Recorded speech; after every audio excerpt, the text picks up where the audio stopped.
Good morning.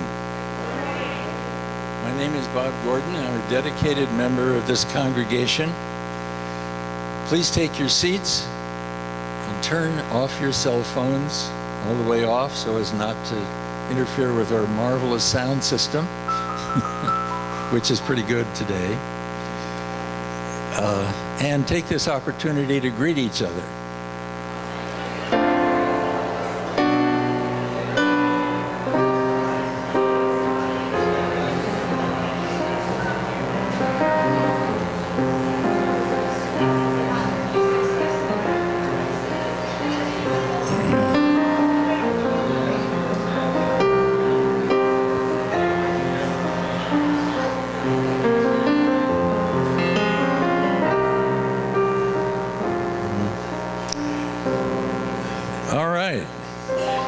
Welcome to the Golden Gate Center for Spiritual Living.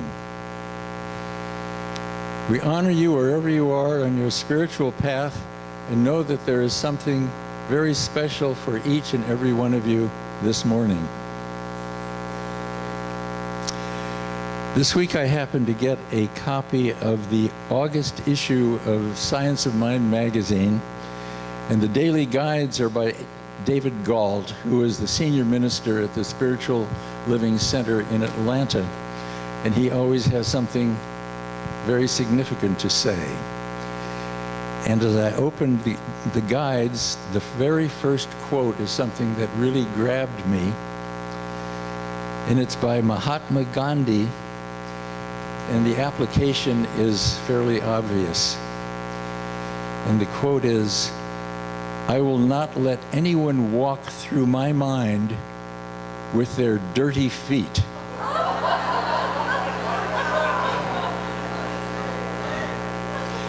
The words to our morning chant are on the screen, or will be, followed by the spiritual mind treatment offered by our wonderful Marilyn Letsos.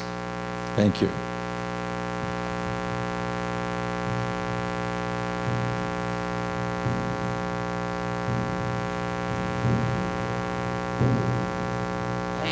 For this day, Spirit, thank you for this day. Thank you for this day, Spirit, thank you for this day. This beautiful day. This beautiful day.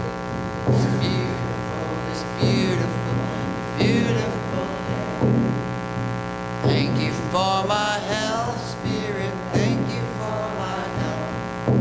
Thank you for my health, Spirit, thank you for my health.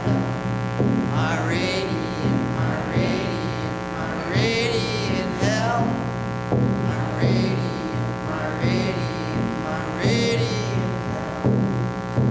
Thank you for my friend, Spirit, thank you for my friend.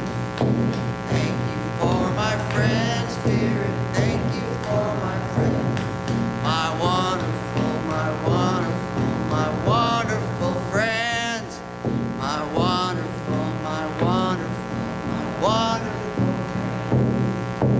Thank you for this day, Spirit, thank you for this day. Thank you for this day, Spirit, thank you for this day. This beautiful day. This beautiful day. This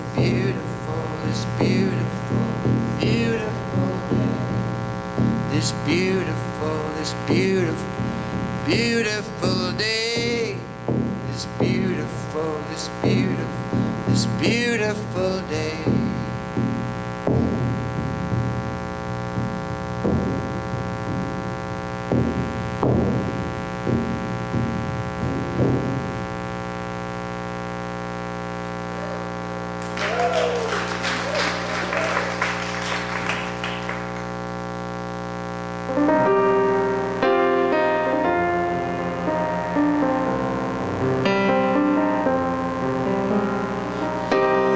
Prayer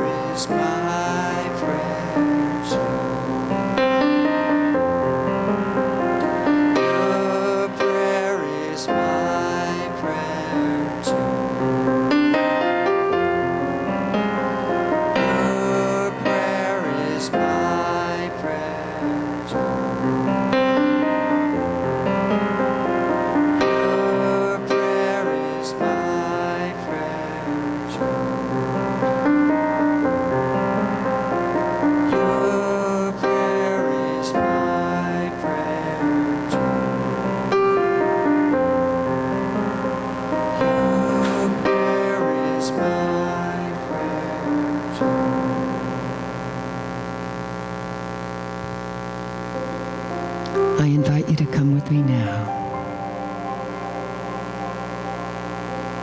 as I go to my center, into this moment now, in all eternity. I center in the changeless. And though the world swirl around me, though the appearances of chaos may call my attention, I know that in my center, all of life is held in its embrace of divine order. No matter how dramatic, no matter how dramatic the appearances, here with Spirit, I am in the changeless, in the embrace of divine order. I feel the love, unconditional love and peace, joy, wisdom, abundance, unfolding, seeking expression in and through and as me. That power that is God, that is the source of all, that knows everything, is present everywhere. And its gifts, these gifts of love and freedom, seek expression, yearn to be felt, experienced, known, and shared. And even as I know I am such a part of this power, and so is every person, that even as change constantly changes everything, birth and death, beginnings, endings, I know that this order, this love, this joy, this desire to expand and be more of that wonderfulness that each one of us came to be, I know that that is greater than the appearances that might dismay me. In my center of all eternity, I have this moment now. And I open my heart and I speak my word for every person here, for a new place to be created in their lives, for this certainty, for this receptivity to the beauty that seeks to be known and experienced now, for the sure and certain knowledge that as doors close, new doors open. And it is the imperative of all creation to expand into more love, more beauty, more abundance, more peace, more joy. And so, for these moments now, together, I give thanks for this receptivity,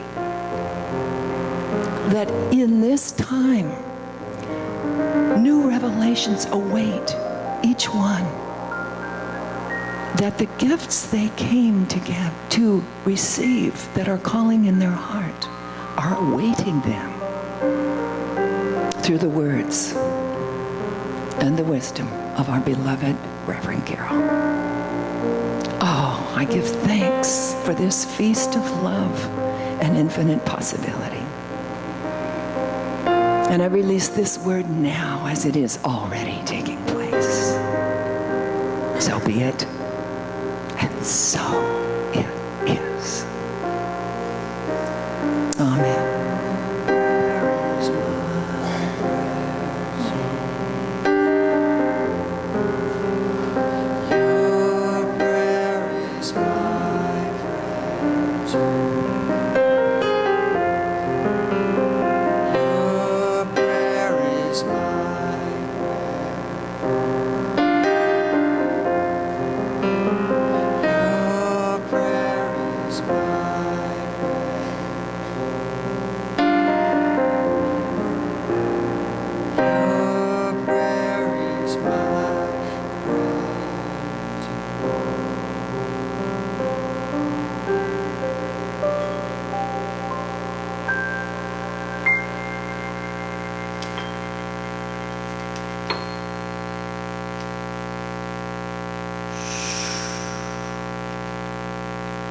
Okay.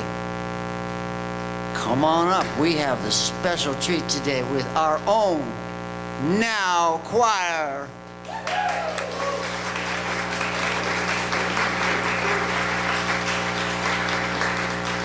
Led by our own, well, we took her from Portola. She used to be up in Portola. She was a music director of the church up there. And then she came down here to be with us in Fairfax, and she made it down here and brought us her gift of music. So she's going to lead the chorus in a couple songs, one now and one after the talk. So please give your attention to Marilyn.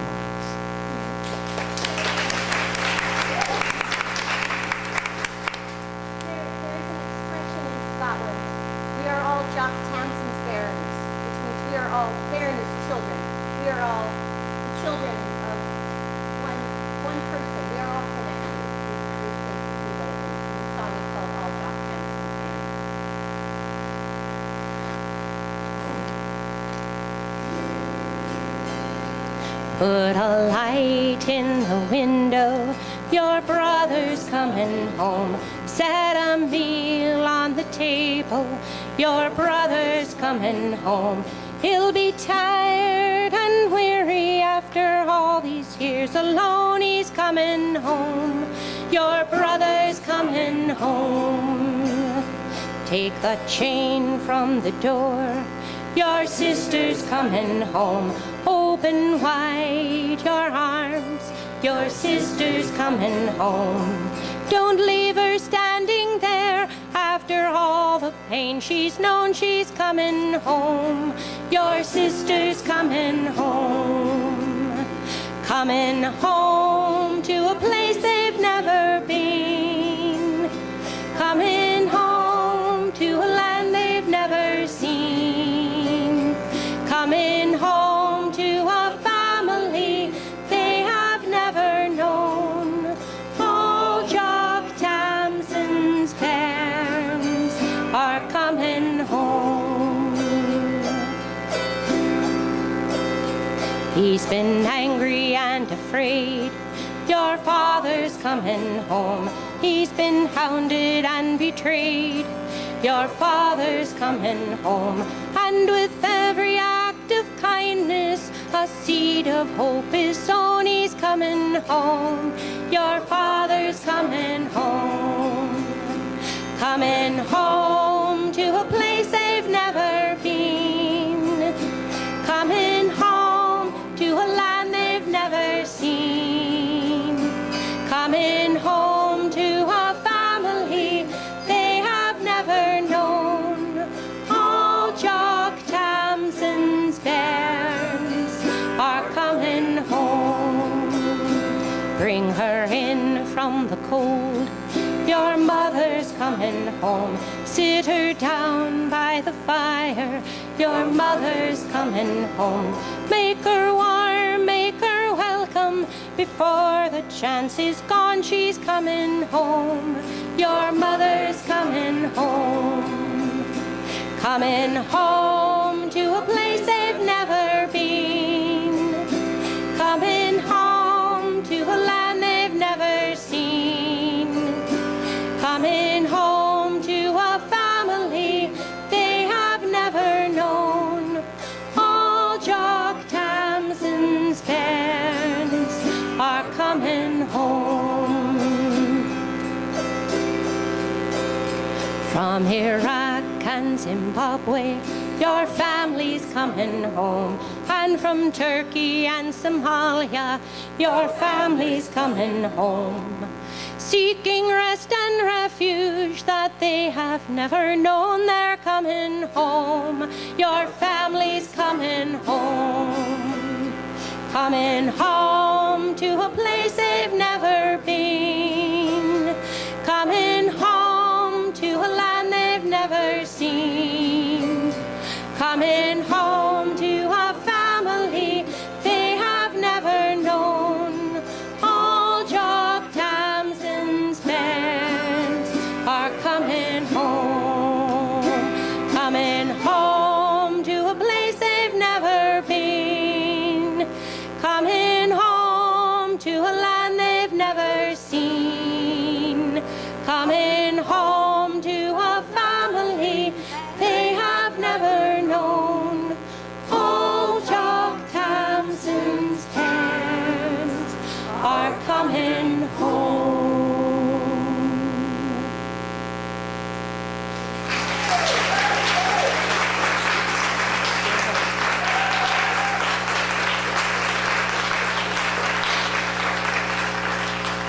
When I heard the choir rehearse this morning, of course I took this as my song, but it's also Janet's.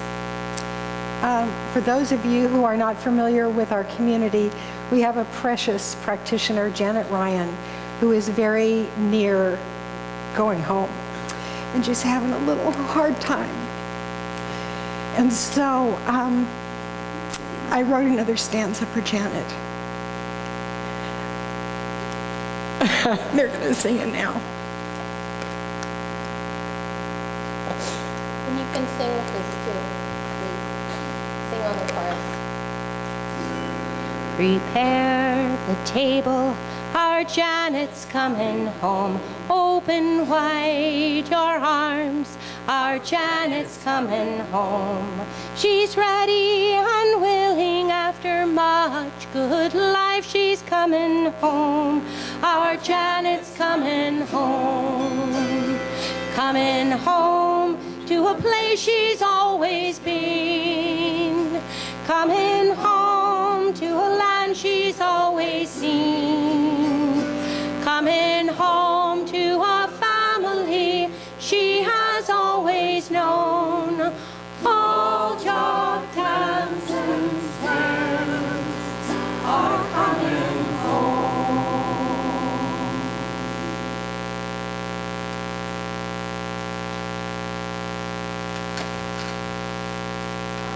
Raucous applause is now in order.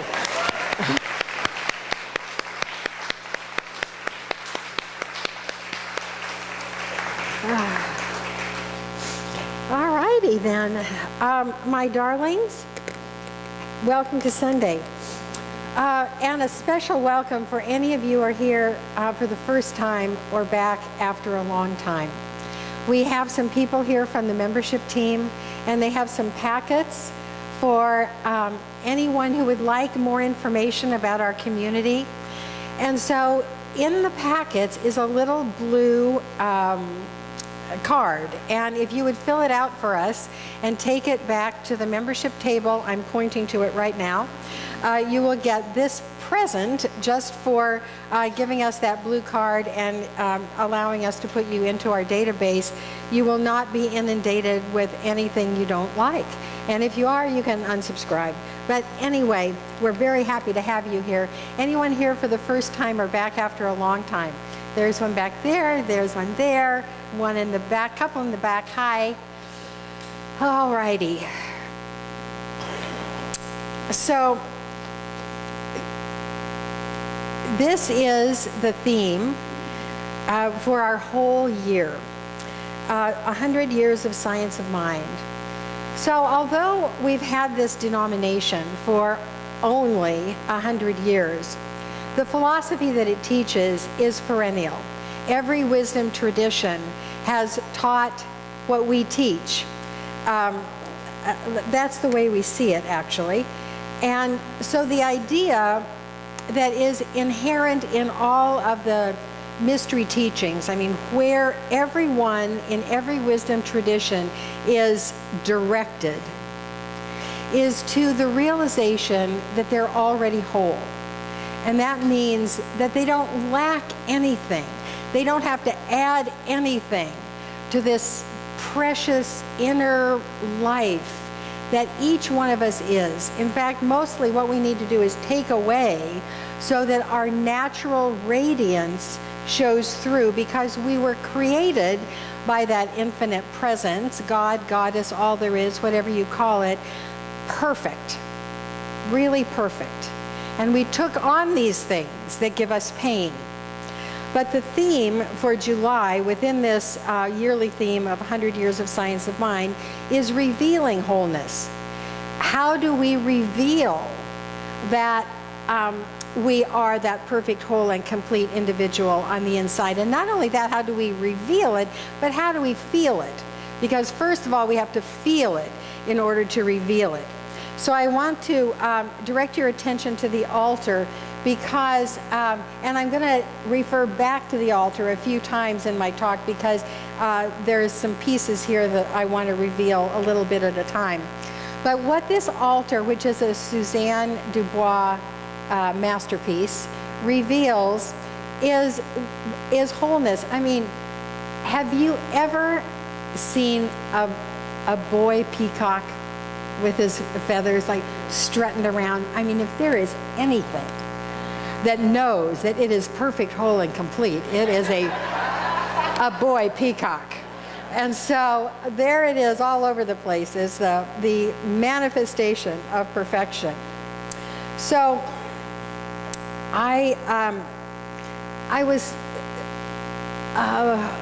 filled with the fact that this is my third to the last Sunday of my career with as a minister. And so I was thinking about wholeness in relation to time. You know, where I'm at the end of an era, and we are kind of at the end of an era together. Our wholeness as friends will never end, and I know that I will remain connected to many of you forever and ever.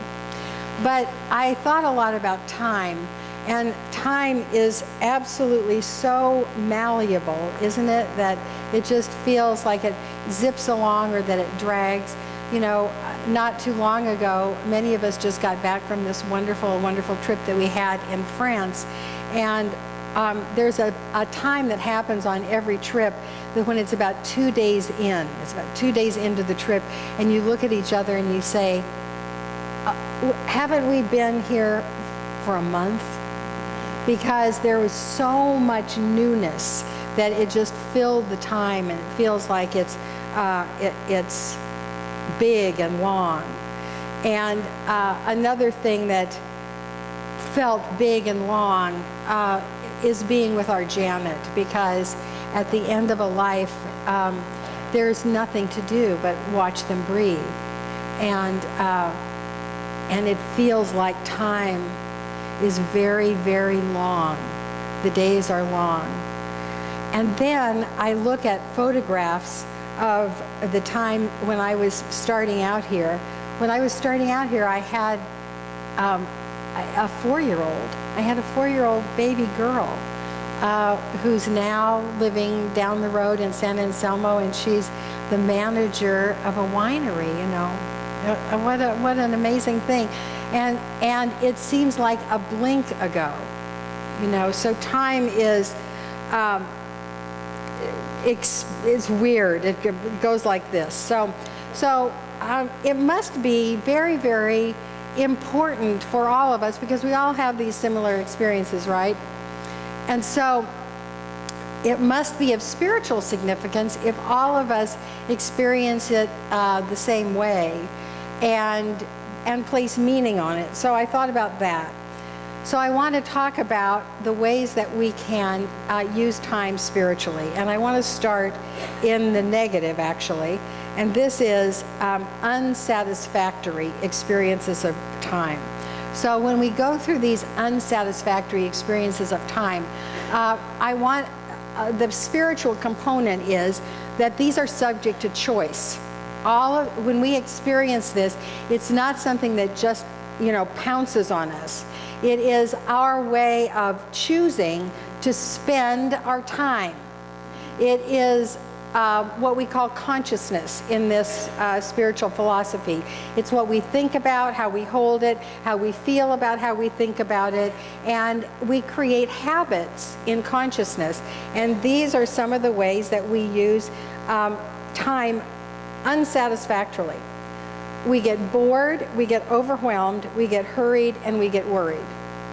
Now, over my career as a minister and as a counselor, I have had many, many sessions on these things. People come to me and say, I'm overwhelmed, I'm bored, I'm so scared, I'm worried, I'm I have too much to do. And mostly it's that they are in, and I've been there too, they're in bad habits mentally. So they have these experiences of time over and over again. So of course, conversely, there are satisfactory experiences of time. And these too are subject to our choice. These are some of them: being fulfilled, being patient, being in the present, and savoring. So either of these categories, or somewhere in between, is possible at any moment. Whenever we have someone that is near the transition we call death, or on one side of it or on the other side of it, they become such teachers to us. And Janet is now our teacher, because what she's teaching us is that there is an end to this earthly experience. And do you want to spend your earthly experience bored and overwhelmed and hurried and worried, or do you want to spend it happy and savoring the experiences of life? One of the symbols here on the altar is pitchers. And Susanne said that the pitchers pour out our resentments and leave joy behind. And then the shells are also joy. And of course, the peacock is a pretty joyful fellow. So there are a countable number of sunrises in our life. There is a specific number. And when we approach the end of that number, we get to look back and say, how have I used this gift of time? So that's what I want to talk about today. And the title of the talk is When to Be Quick and When to Be Slow. Because we can do this. We can move quickly through some things we don't like and savor the things we do like. It's pretty simple. So let's go through this. These are the practices we can do day in and day out, not just when we're in prayer. And the first one is to be leisurely with joy. To use the gift of time to wallow around in joy. To like spend time every day going, isn't this just great? Isn't this just great? We can do this. So part of being leisurely with joy is expressing love all the time. And we do things like, for example, Susanne DuBois has a broken wrist today. This is her altar. There were people who love her and love the process of creating an altar that helped her. They got the stuff out of her car and under her direction put it up on the altar. Now, we can do this as a task, or we can do this as an expression of love. And we can make that choice. If we can do the dishes out of obligation because we don't want a dirty kitchen, or we can do it out of love because we love our surroundings. And so I'm suggesting that when we express love, we also experience it. And when we experience love, we are leisurely with joy. Following me here? This is not rocket science. I married a rocket scientist. Did you know?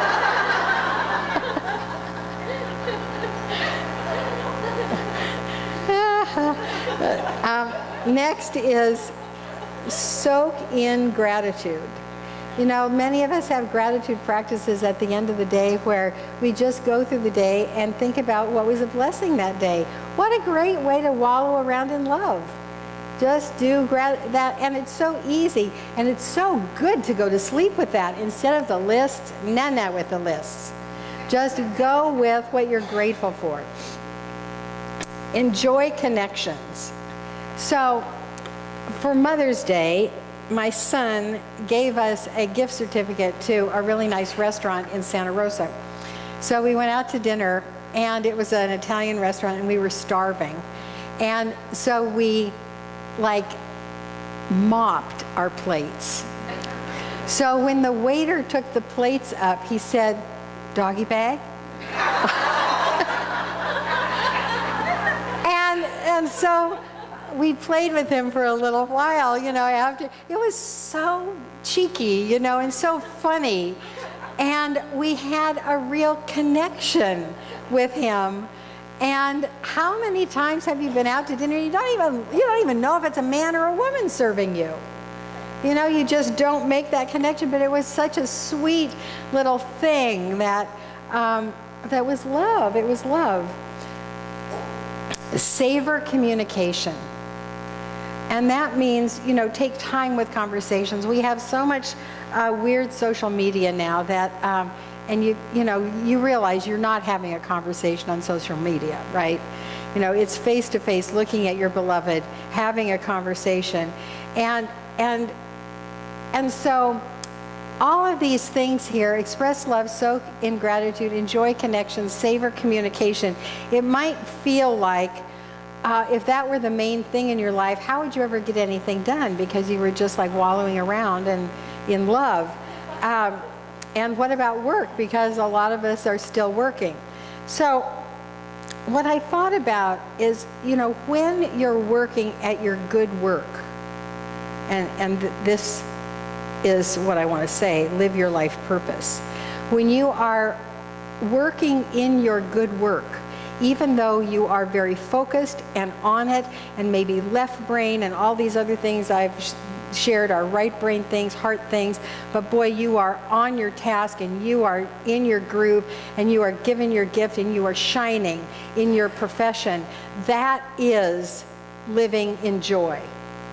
And if you have work that is not this, maybe you are not living your life purpose. If you go to work and you are tense all the time and grinding and it doesn't feel right, you are not in your right life purpose. And we have practitioners that are able to pray with you to find that, because you were not made whole to be frustrated for 8 hours a day. That's not the plan here on earth. The plan here on earth is to be created in wholeness and express it. And part of creating and expressing your wholeness is to live your life purpose and give the gifts for which you took birth. That's your job, okay? So all of these are practices that support oneness, the experience of oneness. These are things we do to support our awareness of wholeness. This is the way we spend our time well, and this is what we need to stretch out the time doing, being leisurely with these things, okay? Yeah, yes, yes. Now we're going to be quick with non-joy. So we all have moments like this poor fellow here, where it hurts to experience what we don't like, and we don't want to spend a lot of time there. We want to heal it and get on with it. But we get into bad habits. We get into bad habits of using time in destructive ways. So we need to heal our anger. Anger is bad for the body, the mind, and the spirit. And we get into that habit, and in fact, we get used to the chemicals that anger brings us, and we feel kind of blah without those chemicals. And so I'm sure you've known somebody that, every 3.5 days there's a blow up, or maybe it's 10 days, but it's that fix of the chemicals needs to kick in. And that, although that's an addictive pattern, it can be solved with spiritual work. We can make a new choice, make a new choice, make a new choice over and over and over again, and stop that loop. It is doable, and anyone who has ever healed anger has done it. How many? Yeah. Good work. Very, very good work. Step away from criticism. So it's easy to sort for the problems. I don't know why, but I do it too sometimes. And I try not to, Because what the teaching is look for the good and praise it, not for what you don't like. And you will be happier when you look for the good and praise it, rather than to live in the criticism and to sort for problems all the time. Next is go to non-judgment. So judgment is a real habit that a lot of us have as well. And when I was at this point in the talk, I was reminded of a few years back, many of you were here, we had a whole year of The Art of Possibility, Ben Zander's book on the art of possibility. And remember what he said about coming up to something that your first approach would be, oh my God. What did he say? How fascinating. How fascinating. Wow. What if we brought that into practice again? How fascinating that this is happening in the world. Instead of criticizing it, and the companion of this is to let go of complaint. So when we are in complaint, what we're doing is looking for the worst and lifting it. That's what we're doing. That's what a complaint is. It is focusing on what we absolutely don't want and creating it. It's negative goal setting. So we want to not do that. And lastly is release suffering. And as real as suffering seems, it is a choice too. We can, as bad as it gets, we can have a preference. We can say, I would prefer if it were different. And that will start untying the suffering. But it is, these are the things that are the time thieves. They rob us of the joy that is ours. So these are all ways of being that support separation, right? Do you agree with me? All right. So my theology is getting pretty ridiculously simple. And in fact, a lot of those books over there are the precious 19th century philosophers that I read and I taught you, and you read, and you rolled your eyes at Thomas Troward's sentences that went on for 2 pages. And so right now, I'm telling you what, I like being happy more.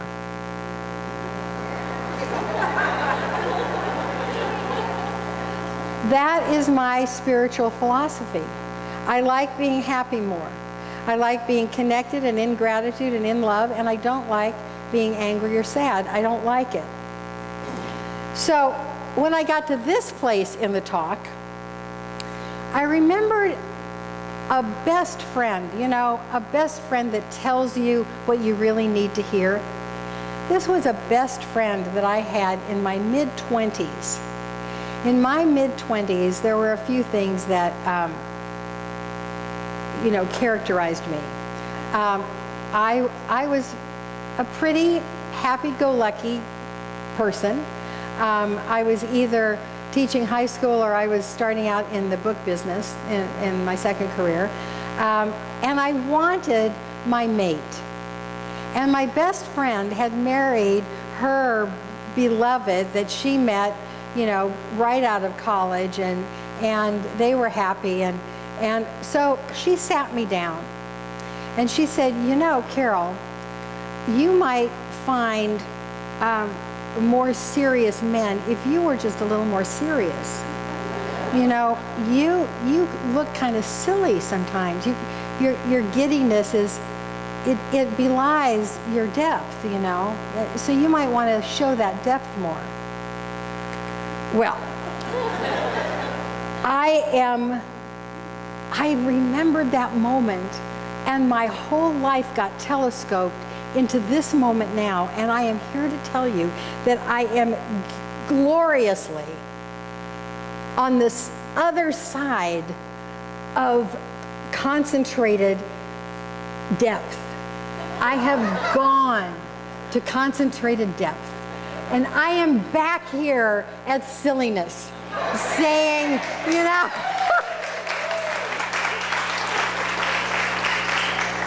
it's like DuBois who says, I long for the simplicity on the other side of complexity. That's where I am. I am so simple now, and I've done the other stuff, and I want, this is the third to the final Sunday I'm going to be with you, and my talk is basically, don't worry, be happy. That is basically it. And when I think about what the most important things I have to tell you, this is it. This is it. Don't worry, be happy. So then, of course, I thought about the outrage that people are feeling now. And I mean, I do occasionally watch the news, and I get this, that if people are blissful all the time, they think I am just no good for social change. I mean, I am just going along in my hippy-dippy, happy, delirious state. And I mean, the immigrant children and Somalia and the things that we've already sang about, and life and death. And so what I want to say, let's look again at, let me just parenthetically say this deep thing from Ernest Holmes. The world has learned all it should through suffering. Okay, we got that? All right, now let's go back to the non-joy things. So if you are in anger, criticism, judgment, complaint, or suffering about the state of the world, you're stuck. Those ways of being are stuck. They're no good to anybody. You are unhappy and not doing anything about it. And so you're not any good for the world either. So I have a solution, and it's pretty simple. And that is, if you did this one thing, you would be back on the joy page, and you would feel better yourself, and the world would be better. And this is it. Act purposefully to heal. You don't like something that's going on in the world? Think about, what could I do to make it better? And I am telling you what, if you ask that question, God, Goddess will give you an answer. There will be an answer. You don't just sit in the condemnation. You say, is it mine to do something, and what is mine to do? And then you go out and do it, and you are on this motorcycle with that cute guy. Or I'll be, somewhere with my cute guy. But we're all going to live in the world and love it and be good for it, okay? So, I have a concluding story that you have heard before. And the concluding story is about experiencing our wholeness and the fact that that is the only path we're on. And you can take a long time, or you can take a short time to experience your wholeness. And it is the story that is flexible and true and forever true. It is the story of the penguins. And so, in Antarctica, the baby penguins do not know how to swim. They are hatched on land. The grown-up penguins are the best swimmers. I mean, they're as good as swimmers as any fish. You see them underwater, and they are just little torpedoes. But the babies have to learn how to swim and express their wholeness. So when it comes time, the parents bring their babies up to the edge of the ice, and the parents jump in, and they call to their babies. Some of the babies who are like, I am going to experience wholeness now, I am going to live in my joy, they shoot into the air, drop into the sea, and express their wholeness by being great little swimmers, right? Those are some of us. Some of us know the wholeness principle and live it. Most of us are the big group of the penguins, go back and forth on the edge of the ice, peeping. And their parents call to them, and they, I don't want to experience wholeness. I'm scared. I don't want to. And then they plop in. And they swim, and they experience their wholeness.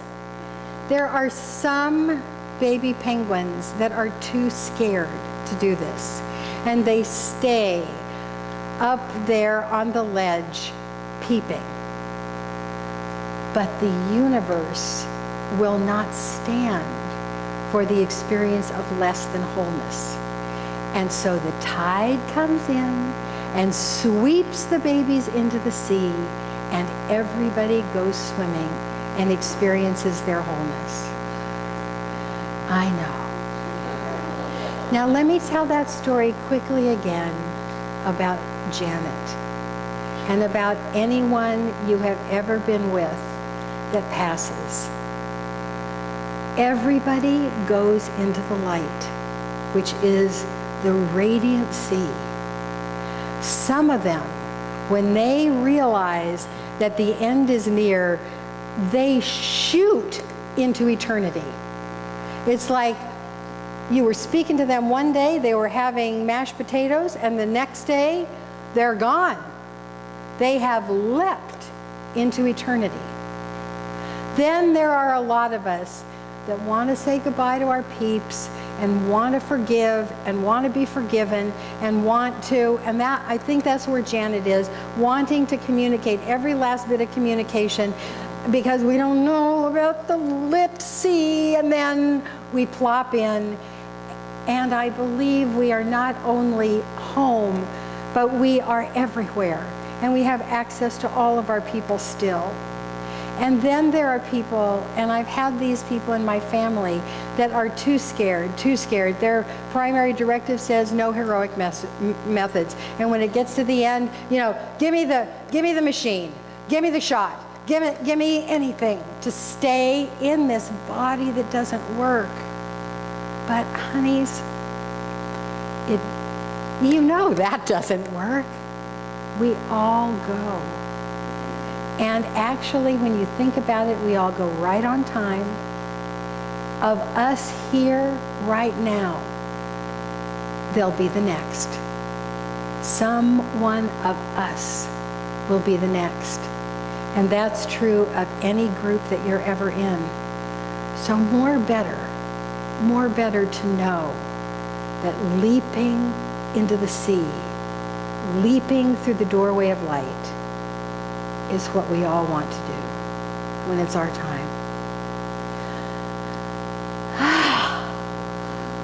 Let's do the inner work now. And I'd like to do this inner work for Janet.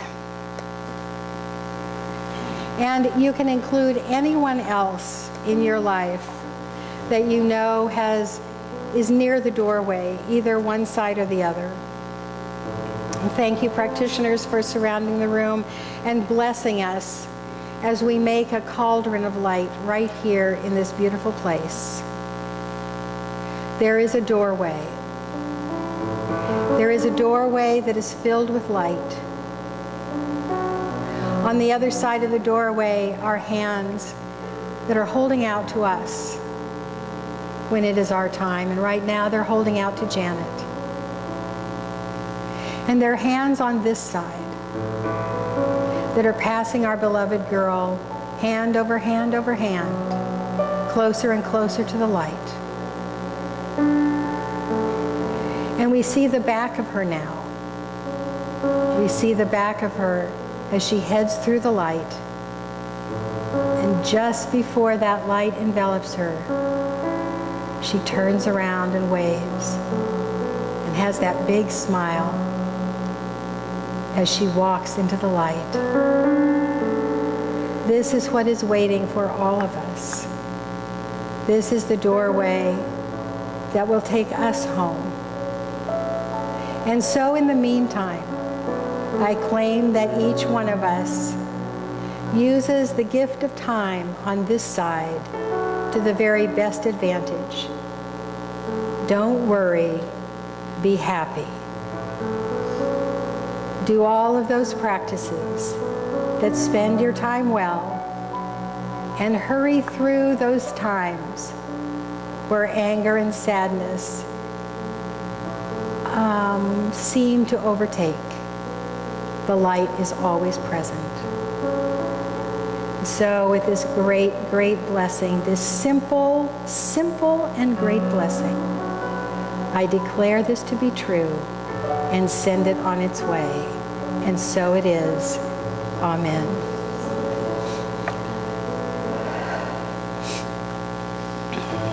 Here's a little song I wrote. Might want to sing it note for note. Don't worry. Be happy. When you worry, you're faced with a frown. That will bring everybody down. Chorus, come up. Don't worry. Be happy. Everybody.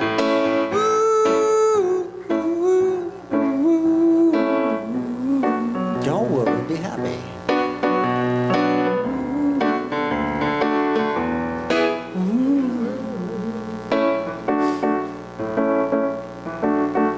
Now, choir.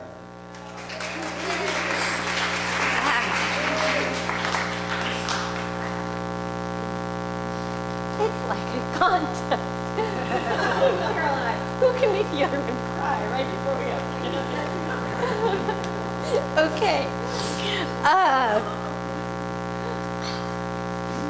This is a song by Alan Bell.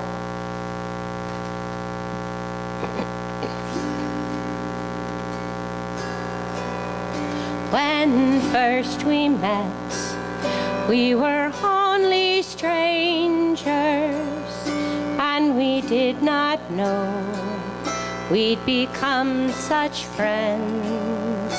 How soon we've come for to love each other, and now I know we will meet again.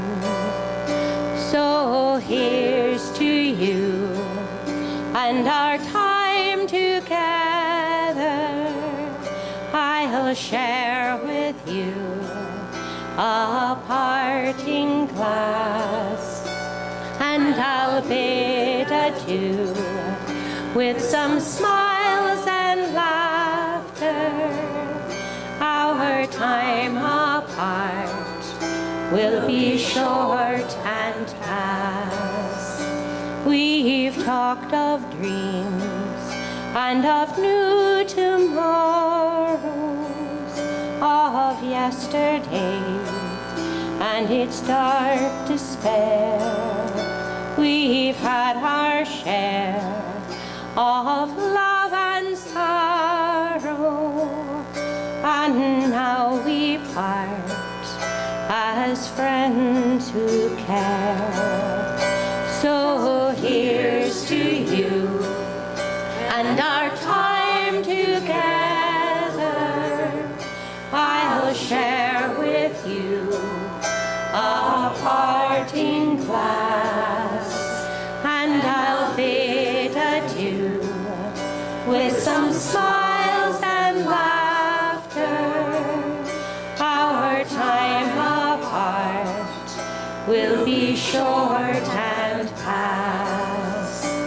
A long, long road it now lies before you, and your heart will take you where you will.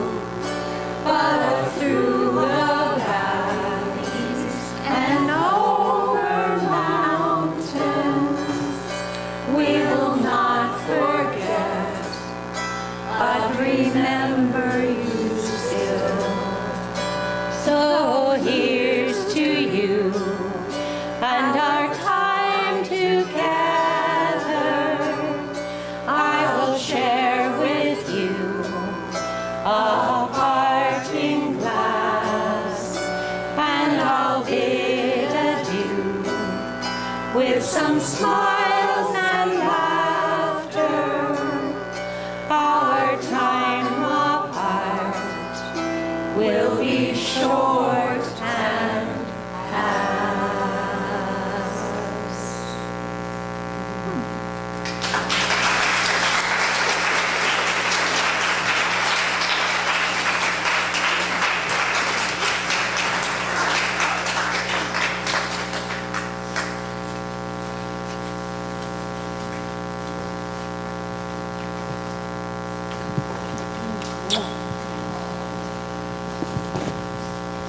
Now I feel happy.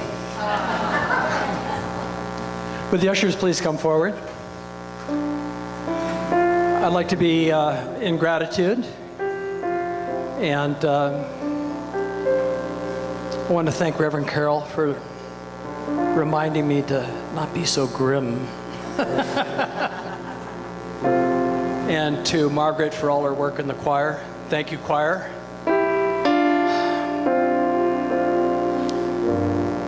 So would the ushers please collect the gifts, and if you're new here for the first time, your presence here is your gift to us, so please don't contribute.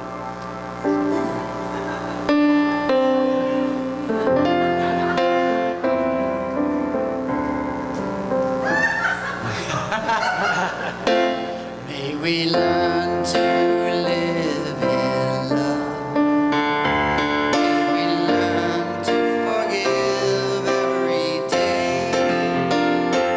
May we come from the place where there's no need to blame. May we recognize that deep inside we're all the same. May we learn to live in love. May we learn to forgive every day. May we come from the place where there's no need to blame. May we recognize that deep inside we're all the same. May we learn to live in love. May we learn to forgive every day. May we come from the place where there's no need to blame. We recognize that deep inside we're all the same. May we learn to live in love. We learn to forgive every day. May we come from the place where there's no need to blame. May we recognize that deep inside we're all the same. We're all the same. We're all the same.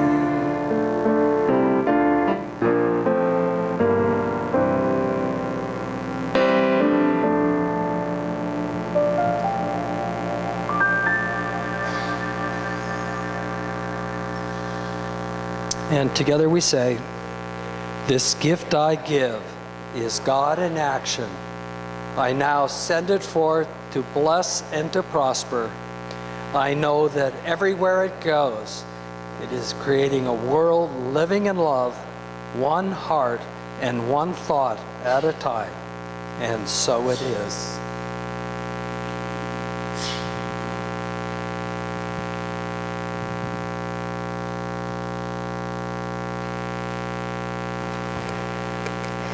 So I would also like to start the announcements with thanks. And the people I would like to thank today are those that haven't been here in a while, and I know you're here to say goodbye. So I really, really, really appreciate seeing you today and love you, and we'll remain connected forever. So I have one more workshop, and I guess that's next week. And it is downloading a talk from Spirit. So I'm surprised that like 30 people want that workshop, but we're going to do it. And it's going to be really, really exciting and wonderful. And so that's next week. It's at the Learning Center. It's at 12:30 after the service. So there's going to be a party next Saturday. Sue, do you want to give this announcement, honey bun? Here you are. This is a change in time. You will be getting an email for those that have volunteered, and we do have a wonderful, quite extensive volunteer team, which is great. Anyway, the time is to report here at 2 o'clock. 2 o'clock. 2 o'clock. Everybody, 2 o'clock. Thank you. We really need the time because we've got some, Deborah's got some wonderful things planned.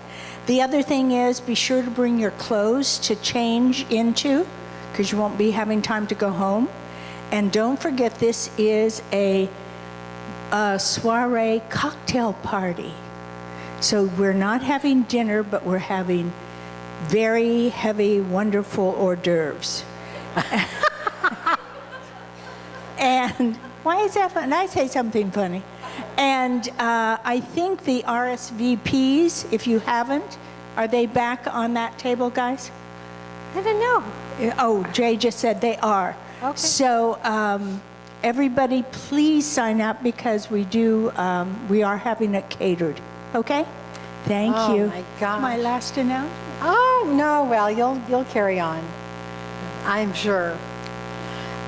Okay, next is the food for regular Sundays is you bring it, so keep on bringing it.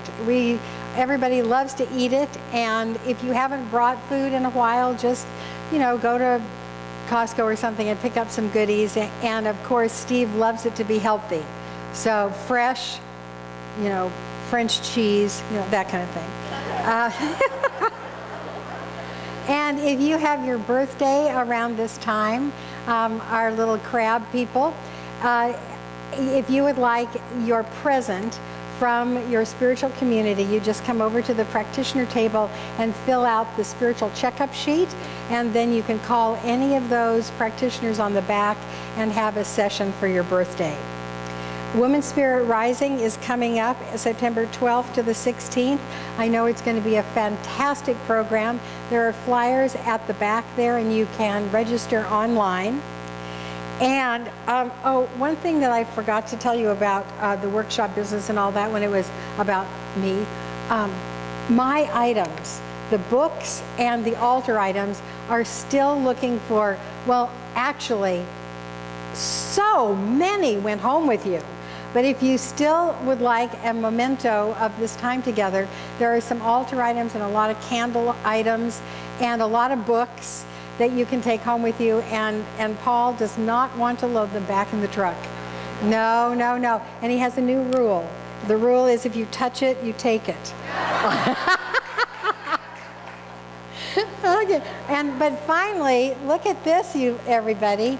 We've got the 2019 trip all in the planning stages.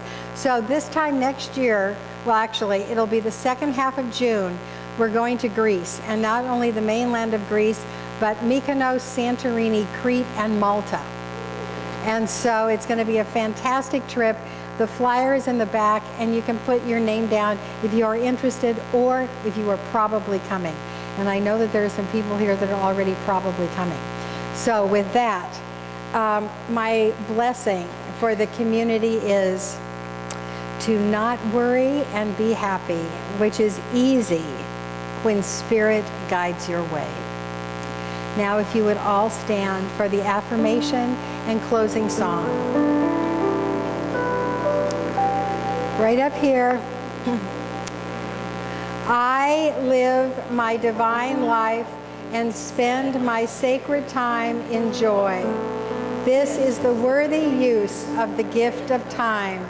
I live in joy and multiply joy in the world, now and now and now, into eternity.